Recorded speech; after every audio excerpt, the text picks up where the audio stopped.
I had a little bit of an oh crap kind of moment when I heard about this story and I looked up this player. Today we are talking about a guy that I didn't even realize was only 32 years old. I thought he was way older than that. We're heading over to Anaheim and talking about left-handed veteran defenseman Cam Fowler. And yes, that's right, Cam Fowler is only 32 years old. 12th overall pick by the Ducks back in 2010. He is signed to a $6.5 million AAV contract till the end of 2025-2026. I thought he was older, really. The fact that he's only 32 kind of boggles my mind, and even when you look at his track record, I mean, Fowler was an NHL defenseman ever since 2010-2011. He was 18 years old back then, a 12th overall pick, making the National Hockey League straight away in his draft plus 1 year and getting 40 points in 76 games played. What an absolute monster Cam Fowler has been.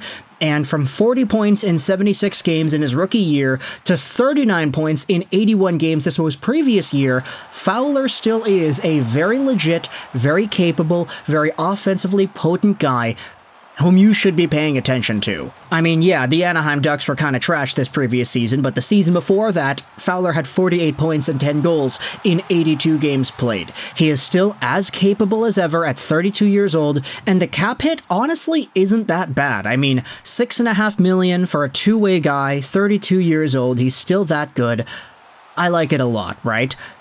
So, when we take a look at the latest update we had seen from Elliotte Friedman on the recent 32 Thoughts podcast about Cam Fowler and how the Anaheim Ducks are apparently exploring trade options for him, things get very, very interesting. Now, again, big shout out over to Friedman. We had made the past two videos going over some comments he had on 32 Thoughts. This one is no different.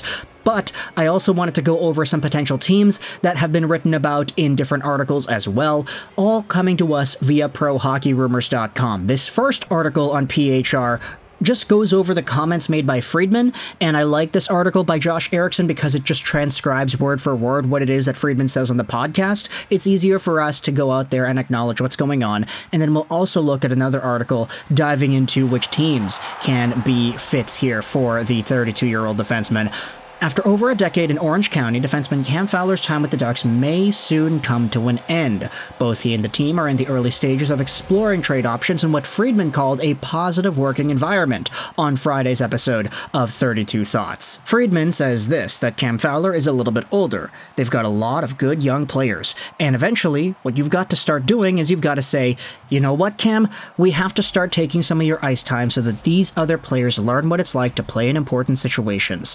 Cam Fowler knows that when the Anaheim Ducks are good and they're really ready to contend, it's going to be their team and not his team.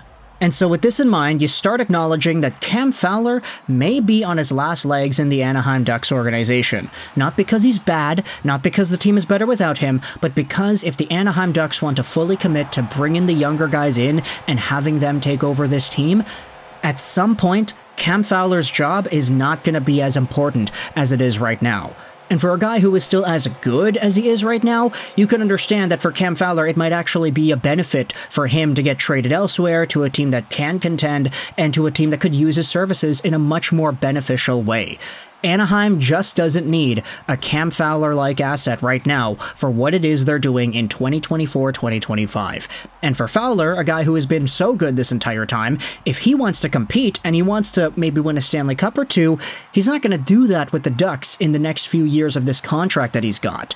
It's pretty much the same thing that Hampus Lindholm did. This article on ProHockeyRumors.com goes out there and talks about the career. It talks about how Fowler has been so good for the Ducks since 2010, how he had Norris consideration back in 2017.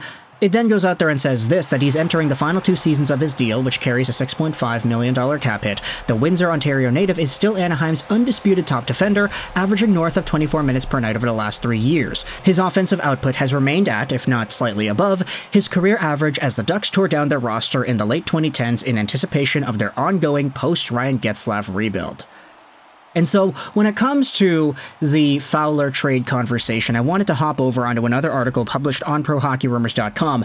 Which team is the best landing spot for Cam Fowler? And this is where we'll get into each of the conversations, because there are a few paragraphs titling some teams as potential destinations. The Winnipeg Jets immediately jump out as a team that could have interest in Fowler, as one of Sandberg, Heinola, or Stanley are currently pegged into their top 4.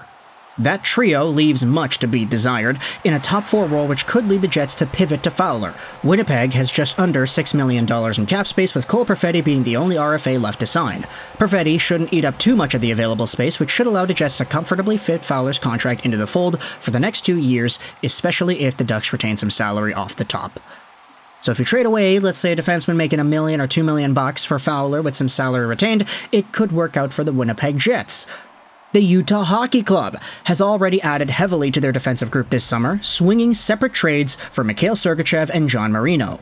The team is looking to contend in their first season in Salt Lake City, and Fowler would give them a complete blue line. Most lineup predictions have Juuso Valimaki on the second defensive pairing, but his inconsistency over the last 2 seasons may give GM Bill Armstrong some pause. Utah still owns one of the better prospect pools in the league and would not need Anaheim to retain any salary in a hypothetical trade. Now, the final team that is written about over here, another team looking to make it back into the playoffs after an 8-year drought, is the Detroit Red Wings. The team nearly swung a trade for New York Rangers captain Jacob Trouba earlier this summer, although he used his no-movement clause to block the deal.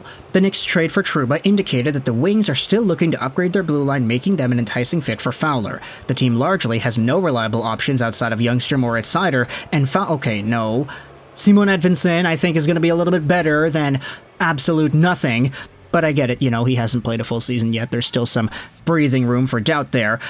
And Fowler would represent a veteran defenseman who has maintained plenty of responsibility throughout his career, as evidenced by his career average 23-15 time on ice. There's a bit more uncertainty with the Wings' salary cap picture, as they still need to lock down Seider, Raymond, and Berkgruen on new deals.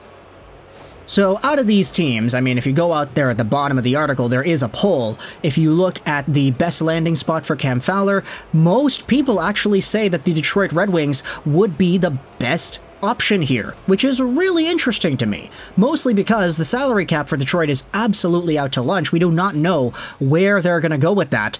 If the Red Wings wanted to make a trade for a guy like Cam Fowler, they'd have to get salary retained, and they'd have to send some salary back the other way to the Anaheim Ducks. What's the cost on that? You're probably looking at a few prospects that are noteworthy, a few guys that are going to maybe challenge for roster spots sometime in the long-term future. So if you're Detroit, do you want to go out there and sacrifice that for what is a 32-year-old defenseman in Cam Fowler right now? I guess if you're attacking this from the perspective of saying, hey, the Wings are already competitive, they barely missed out on the playoffs this previous season, they need to make the playoffs now, then okay, I can understand the philosophy in getting a guy middle-aged like Cam Fowler to help out this core with Kopp, Comfer, Petrie, Gustafsson, Sherratt, all older guys, right? Whilst the team has the youngsters in Edvinsson, Seider, Raymond, and I don't even want to say Larkin anymore. Is Larkin young, quote-unquote, still? I don't know. While having those guys on the team still to get a part of a winning environment and know what it's like to be in the playoffs. So obviously the Wings are an interesting conversation to bring up for Cam Fowler, and then there are conversations we can have about Utah and the Winnipeg Jets. Now, honestly, if I had to choose between those two teams, the two blue teams, I feel like Winnipeg is a lot more of a fit for Cam Fowler.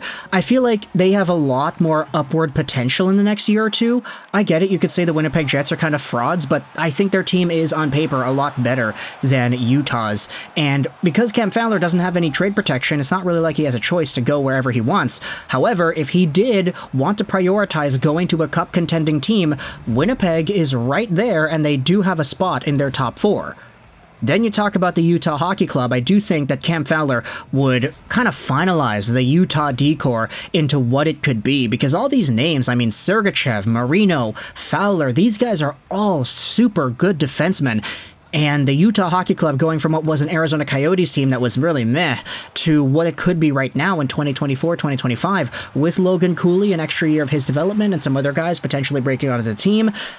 Utah might be an interesting target to watch out for if they're able to secure a guy like Cam Fowler onto their blue line to add on to the extra names. So you can let me know your thoughts in the comment section below. Firstly, about Elliot Friedman's update that Cam Fowler, Anaheim Ducks defenseman, is apparently on the trade block. And what are your thoughts on these 3 teams being written about in this other article? Detroit, Winnipeg, and Utah. Do you think this is a good fit? Why or why not? Thoughts in the comment section below. I hope you enjoyed this video. and bye.